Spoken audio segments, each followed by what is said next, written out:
Olá, telespectadores. Estamos hoje com o engenheiro de produção, Thiago Czarnak. É polonês? É alemão. Alemão? É alemão, não parece, mas é alemão. Parece polaco. Parece polaco, né? Termina com K ali, né? Mas estamos aí com um artista no nosso programa hoje. Seja bem-vindo. O Ecologia em Ação realmente precisa conversar com profissionais de um modo especial pela água de Joinville. Então, nós estamos sempre muito preocupados com a questão da água. O programa já abordou diversas vezes essa questão. E hoje, então, nós temos o prazer de tê-lo aqui conosco, uma vez que você é um funcionário da Companhia Água de Joinville e que trabalha na parte de gerenciamento de recursos hídricos. De riscos. De riscos. Que envolve, de certa forma, também a parte de recursos Então, hídricos. como você é gerente de riscos da Companhia Água de Joinville, eu queria abordar um tema que está na mídia o tempo todo, que diz respeito às cargas perigosas que circulam na nossa rodovia Dona Francisca. Tem aí um vereador, o D'Alonso, que está propondo uma legislação no sentido de limitar o trânsito no horário das 18 às 7 horas da manhã, nessa rodovia entre o trecho de Campo Alegre e BR-101. O que você poderia falar para os nossos telespectadores sobre esse risco de cargas perigosas circulando numa via de alto risco, que não foi assim traçada por uma engenharia recente, mais antiga, e por governos que não tinham assim muito compromisso com qualidade da engenharia de rodovias. Eu gostaria então que você abordasse e desse assim, alguns exemplos. O que aconteceria se? Você teria essa informação para os nossos telespectadores? A Câmara é sua, se você quiser conversar com os nossos telespectadores. Então, primeiramente, obrigado, Sr. Gert Fischer, pela oportunidade de estar aqui no Ecologia em Ação e dizer, sim, que esse projeto de lei do D'Alonso é muito bem-vindo, né? A gente está com muita expectativa de que seja aprovado, uma vez que 70% da água hoje de Joinville, ela provém do rio Cubatão, que é um rio que é afetado, né, diretamente ali pela serra, né, onde está a nascente dele. E a gente tem bastante receio, né? Uma vez que em pouco tempo, dependendo das correntes, em menos de uma hora, alguma contaminação poderia comprometer a nossa captação, né? Ali na nossa ETA Cubatão, que a gente chama. Poderá, né? Se eventualmente acontecer, com certeza.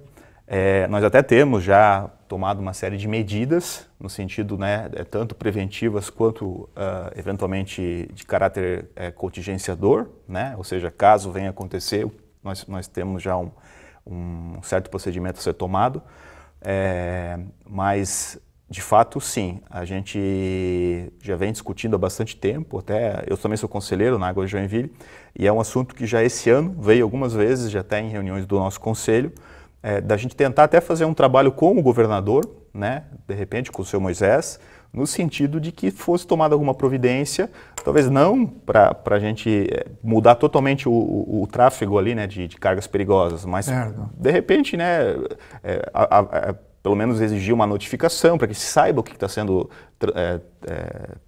movimentado, que as pessoas de fato utilizem um período do dia, né, que seja menos propício a acidente, talvez durante o dia, né, não durante a noite. Por isso que esse projeto Fábio D'Alonso é bem interessante, né, que ele justamente tenta impedir que aconteça das 18 às 7 horas, né, que é um período que é mais complicado até para as ações de contingenciamento.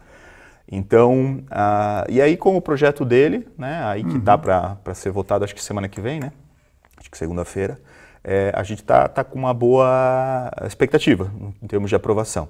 Quais são as ações que eventualmente já foram tomadas, né, com relação ali ao Cubatão?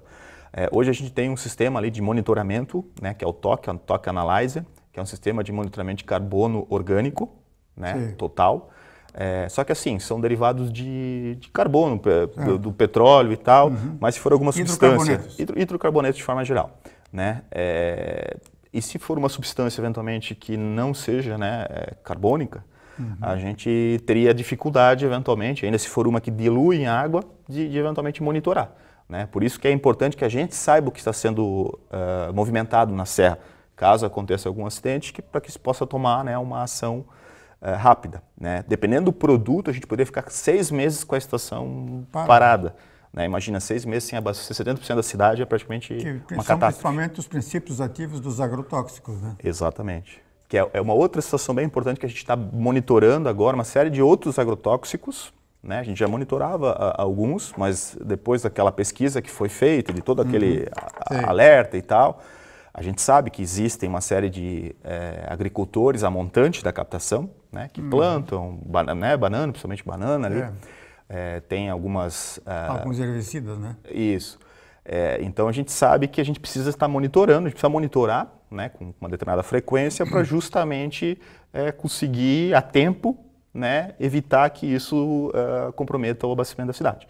Até hoje a gente nunca teve níveis que pudessem gerar qualquer tipo de ônus à população, né? Uma vez que a gente monitora não só aqueles que são exigidos por lei, a gente está monitorando até hoje uma gama maior de agrotóxicos.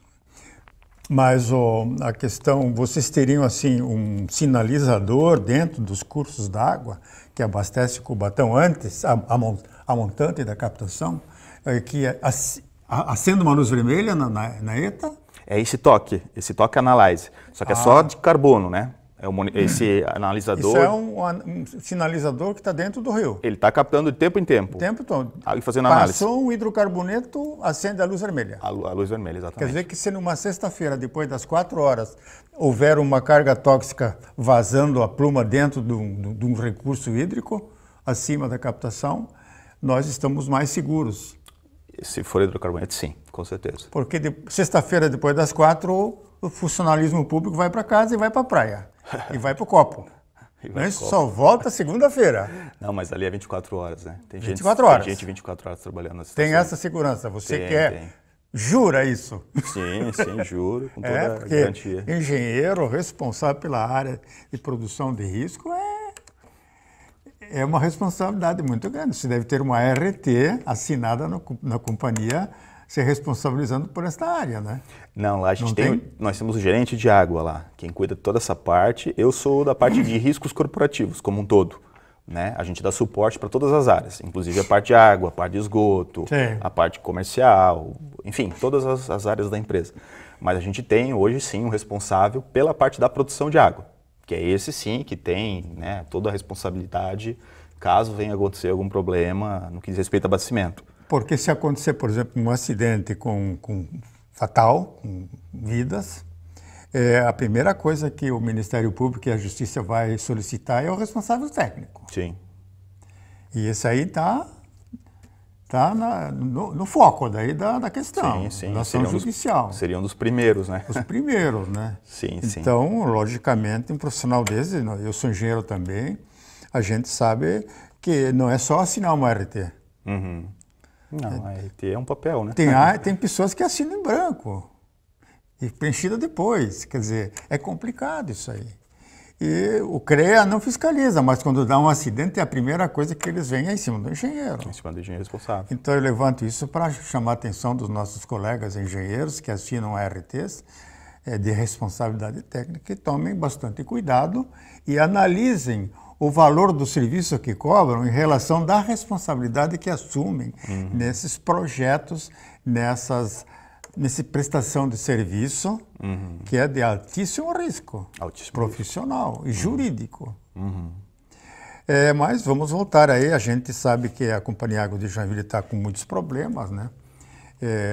Ela está com esse problema da falta de água também, né?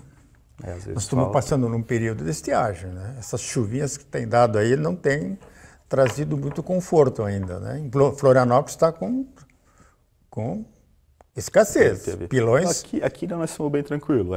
Aqui o Pilões está batendo pino. Lá em Florianópolis foi bem crítico. Batendo pino. Então, a Joinville, como nós não temos uma represa, nós temos água de filete. Sim. E a água de filete, você sabe como é que é. Com 120 dias sem chuva, compromete. Nós não adianta dizer que tem reservatório na cidade, porque esses reservatórios atendem talvez 4 horas, o máximo, depois está vazio. Alguns sim, Então é para talvez 2, 3 dias e aí acabou. Sim, não, os reservatórios não iam segurar muito tempo. O volume crítico do rio qual é? 4 cúbicos? 5 cúbicos?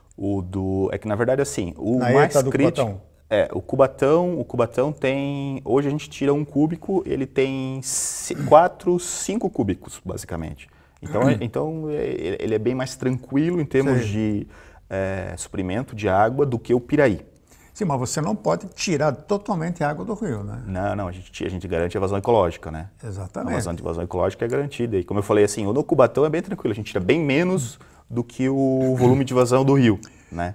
Agora, o Piraí, né, que basicamente a gente capta no pé da serra, não tem nada montante dele. Certo, esse é o mais limpo, que tem a mais limpa água de Santa Catarina. Do Brasil, talvez. Do Brasil. Do Brasil, é uma água... Água mineral. É uma água mineral. Eu recebo água do Piraí. Eu estou na floresta. Na floresta, sim. Exatamente. Região do Sul, ali uma parte é do Piraí. Então, o Piraí, sim, esse é mais suscetível a uma questão de intermitência de chuvas, né? Dá um período assim de 2 meses, 3 meses. Já começa a baixar. Já começa, a gente já tem que fazer algumas manobras ali para garantir a vazão ecológica, né? Que a gente precisa garantir que haja vida ajusante, né, da captação. A gente até tem um projeto de fazer um bombeamento mais ajusante do rio, né, 2, 3 quilômetros, aproveitando uma adutora antiga que a gente tem, trazer essa água, porque mais abaixo tem mais afluentes, né, que acabam contribuindo, então o volume é maior, fazer um bombeamento para cima, para justamente num período, que até hoje, graças a Deus, nunca aconteceu, mas se eventualmente acontecer, a gente consegue bombear para poder suprir o abastecimento. Na captação do Piraí, lá não existe o problema do balneário, né? Não. Mas já no Cubatão tem esse problema, né? Tem. No verão tem muita gente tomando banho lá, né? Tem muita gente. Principalmente no Quiriri, né? Tem, mas não chega muito a afetar ao ponto da captação nosso, é mais para baixo, né? Ali o nosso ponto não chega a afetar a questão da turbidez, não. Mas o Quiriri não é o principal abastecedor de água do Cubatão? É um dos principais. Mas ele não deságua a montante da captação? Deságua, mas a água até no ponto de captação, ela praticamente já decantou a sujeira. Ele não Porque nós contribui. também temos o problema ali do Quiriri, que é o perímetro urbano. Ali é um dormitório. Sim. Tem 36 linhas de ônibus todos os dias levando e buscando gente de lá. Todo esse pessoal usa a máquina de lavar roupa para lavar roupa industrial. E não tem um sistema de esgotamento completo naquela bacia, naquele trecho. Não, ainda Foi feita uma tentativa de fossas, mas foi assim um colírio para os olhos só. Sim, não chegou. Tiago, você teria assim algumas novidades para apresentar para os nossos telespectadores? Tem uma bem legal. Vamos lá. Eu acho que vai ficar para o próximo bloco, eu acho, né? Já estamos ali nos últimos 10 segundos. Vou falar sobre o PSA. Bem lembrado. Ok, então vamos encerrando esse primeiro bloco com a presença do Tiago, o engenheiro de produção, que estará também conosco no segundo bloco deste programa. Até já!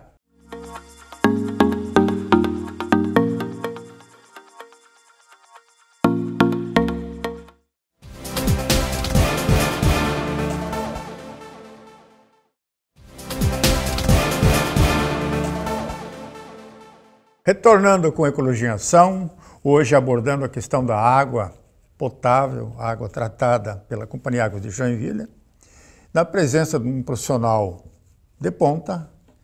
Que bom que nós temos o Tiago conosco, é uma tranquilidade para os consumidores de água. E Tiago, você estava no finalzinho do programa nos dizendo que tem uma novidade interessante para nós. Conta aí para os telespectadores o que você tem de novidade na questão de água. Isso, esse ano foi lançado um projeto bem interessante da nossa área de gestão ambiental, que é o PSA, que é Pagamento por Serviço Ambiental. Certo. O que é esse projeto? Ele é um projeto que já acontece em outras cidades, como São Bento do Sul, onde é lançado um edital e as pessoas localizadas a montante da nossa captação, especialmente nas áreas rurais, né, agricultores, enfim, eles podem se inscrever nesse edital para receber um recurso, para que com esse recurso eles possam fazer uma manutenção adequada da sua propriedade, da sua área, com o objetivo de não poluir, de não prejudicar o rio. Inclusive de alterar algumas práticas agrícolas. Isso, né, para manter ali a questão, né, da mata ciliar, né, para fazer o tratamento correto do esgoto, né, utilizar a instalação ali de fósforos. Cuidado com o agrotóxico. Cuidado com o agrotóxico, que é extremamente resíduos, importante, né? Os resíduos. Então, em princípio, até eu tenho que confirmar isso, mas parece que são R$500 mil que foram destinados no orçamento para o ano que vem. O projeto foi lançado esse ano, mas é ano que vem que a gente lança o edital. Então as pessoas vão poder se inscrever, né, apresentar lá os aqueles projetos. Que forem selecionados recebem até R$9.500, né? Isso é por ano ou por mês? Por ano. É por ano. Até tem que confirmar, né, os detalhes. Eu não sei assim os detalhes, né, do edital. Mas não é muito, mas às vezes para fazer uma fossa filtro, para fazer um projeto desses R$9, R$10 mil, às vezes é suficiente, né? E como é que a CAGE analisa aqueles proprietários que têm áreas de preservação permanente dentro da bacia de captação do Cubatão ou do Piraí?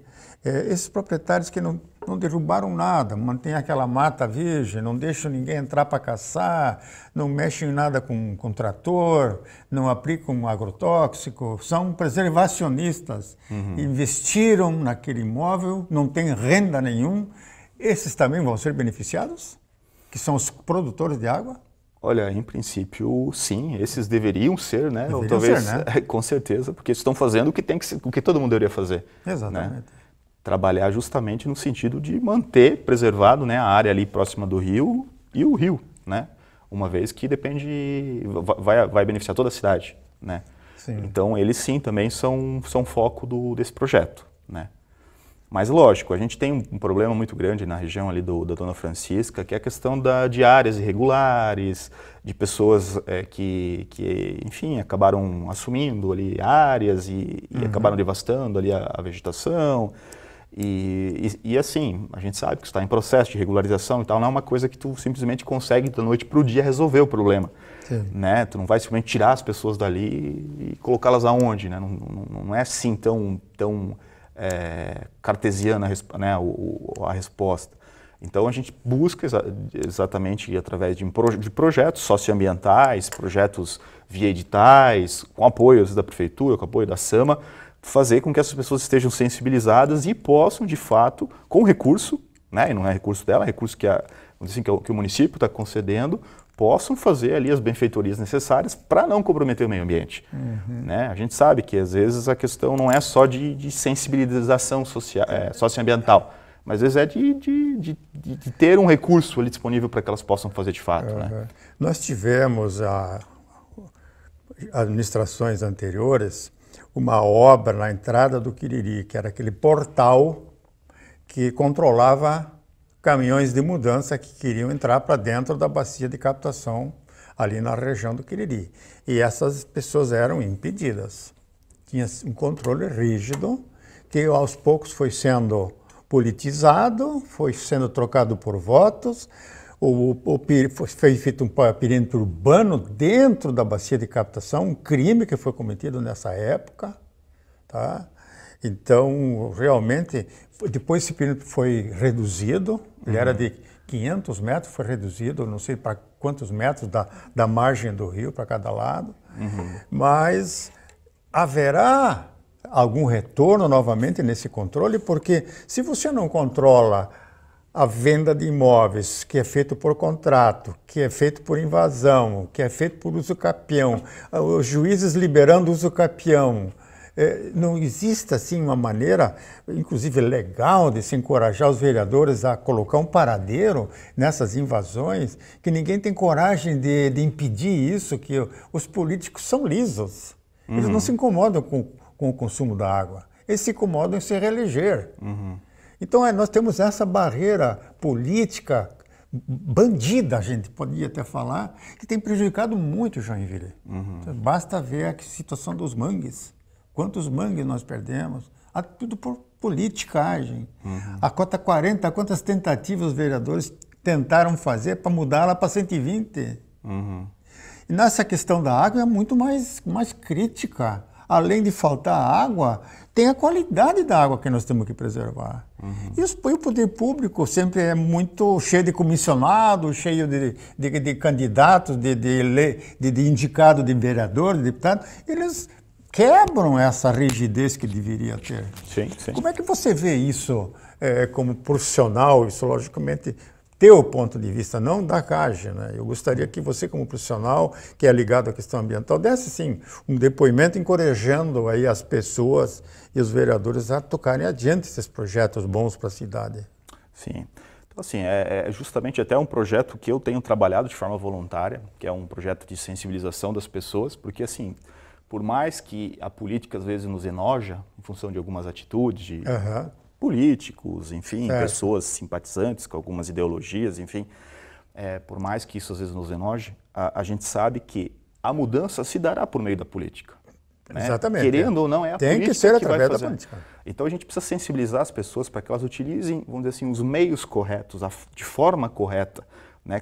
Com ética, e consigam, então, de fato, colocar em prática, né, ações que façam a diferença no sentido de cobrar do vereador, no sentido de não permitir que se tome uma área ali que é uma área de preservação, né, que se denuncie, ou seja, que as pessoas cumpram de fato, né, que não tenham só direitos, mas que façam valer seus deveres também enquanto cidadãos. Pensando coletivamente. Pensando coletivamente. Inclusive eu falo muito da teoria dos commons, que é mais ou menos isso, né? São recursos que são de vários, mas que estão sujeitos a conflitos, porque um ou dois querem utilizar aqueles recursos, superexplorar aqueles recursos em detrimento de toda uma coletividade.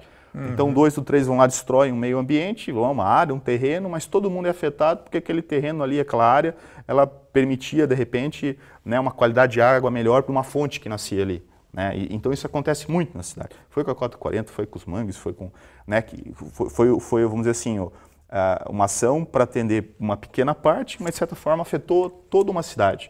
Certo. Né? Mas com relação à água, é uma preocupação que se tem muito grande, porque assim, a água é o petróleo do futuro que a gente fala, né? A água, ela de fato, ela merece todo vamos dizer assim, o cuidado necessário nesse momento, uma vez que a gente sabe que, como eu comentei, né, na área da Dona Francisca ali, a gente está tendo ainda um aumento grande ali de pessoas e tal. Esse assunto foi discutido no comitê da APA Dona Francisca, já sobre essa questão de uso capião, né, de regularização de áreas, de permitir que mais famílias se instalem em áreas que são áreas de preservação, façam parte da APA. Uma vez que a gente sabe que, por uma questão de subsistência, as pessoas vão acabar destruindo ali para construir sua casa, para construir seu espaço. E aí tem um conflito, né? O ambiental versus o social. Se tu não garantir o social, a pessoa nunca vai dar atenção para o ambiental. Então, como garantir que a pessoa esteja bem atendida socialmente para ela ter consciência e falar assim, não vou proteger o meio ambiente porque eu dependo dele. Né? Se a pessoa está passando fome, ela vai primeiro querer matar a fome dela e depois vai pensar em proteger o meio ambiente. Então é um trabalho que está sendo já trabalhado no Comitê da APA Dona Francisca. E assim, a minha opinião é que de fato assim, a gente precisa fazer a coisa acontecer, precisa pegar os vereadores, levá-los nessas reuniões, levá-los lá no espaço e mostrar para eles assim, ó, se nada for feito agora, se você não pagar, seus filhos vão pagar esse preço. Tiago, nós temos visto aí esse esforço grande aí da Luana, inclusive, né? Que que veio lá da Fundema, né? Tinha técnica analista lá e parece que está se dando bem na Companhia Água de Joinville. Mas o que nós não temos lido nos jornais e informações que a CAGE libera para a imprensa é a parceria com as ONGs ecológicas. O Estado quer sempre ficar sozinho, parece que ele tem medo, que os ecologistas são tudo leprosos. Então não pode entrar dentro da prefeitura porque os caras podem descobrir alguma coisa. Então vamos fazer sozinho, porque esses caras são chatos. Como é que é essa parceria? Vai acontecer porque logicamente, tem contrapontos ali. Tem modos de pensar diferenciado de um empreendedor e de um consumidor de água e de um ecologista que está pensando lá na frente, nos aquecimentos globais. Né? Um aumento de temperatura de 1 grau seca o Rio Cubatão numa semana. Sim. Não tem água, foi embora. Não volta mais. É isso aí. Então, como é que a gente poderia imaginar essa parceria da CAGE com a sociedade civil organizada? Bem legal a pergunta. Nós já tínhamos até 2015 Até eu era responsável na época na empresa editais de patrocínio para ações socioambientais. Basicamente a gente patrocinava eram ONGs, OCIPs e ONGs, né? Nós patrocinamos vários, Instituto Comar, o IVC, o que mais assim, de ONGs, institutos de bairro, Associação de Moradores do Itinga, enfim, várias associações de APPs de escolas. Foram mais de 30 projetos patrocinados. E aonde a gente pode ver isso na transparência da Caixa? Isso está na transparência? Está tudo no nosso site. Está no site? Está no site, nosso site. Ah, é? O edital, pois como eu falei, foi até 2015. Aí 2016, 2017, 2018 nós não tivemos mais, 2019 também não, mas nós estamos prevendo verba, já colocamos no orçamento para retomarmos esses editais. Então são recursos, são cotas destinadas para projetos socioambientais e de pessoas jurídicas. E assim, basicamente quem participa, quem tem participado são ONGs e OCIPs. Mais uma pergunta antes de terminar o programa. Essa verba mensal que recebe a SAMA, ela continua sendo creditada na conta do fundo ambiental do município? Sim, aqueles 2%. Esse fundo não tem transparência. Como é que a gente pode controlar isso, fiscalizar a aplicação desses recursos pela SAMA? Quem faz hoje a gestão, porque é uma lei, né? A gente repassa por força de uma lei, isso só a Câmara de Vereadores poderia alterar, né? Até a gente tentou mudar para 1%, que é 2%. Estão pagando comissionado com o dinheiro da Companhia Água de Joinville, isso é um absurdo. Mas eu acho que, pensando coletivamente como cidadão, todos nós somos cidadãos. Sim. Todos nós somos consumidores de água. Sim. E a qualidade de vida e a saúde das pessoas depende da água, né? Uhum. Mas olha, Tiago, nós estamos aí com o programa terminando. Você, logicamente, é um convidado permanente nosso. Sempre traga novas novidades, novas notícias. E nós vamos agradecer, então, a tua presença aqui pela sessão que a Luana nos deu, permitindo que você trouxesse informações tão importantes para os nossos telespectadores. Muito obrigado. Eu que agradeço, Gerd, pela oportunidade.